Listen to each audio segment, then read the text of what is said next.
Hvad er det, du laver, Thomas? Sliber. Og hvorfor sliber du den? Fordi den skal være glat. Ja, og hvad skal vi bruge den til, når den er færdig?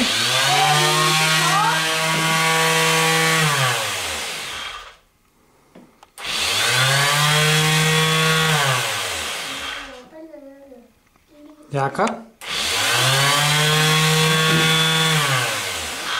Hvad er det, du er ved at bygge? En til sådan nogen til kort. En, der kan holde kortene, når vi spiller kort? Ja.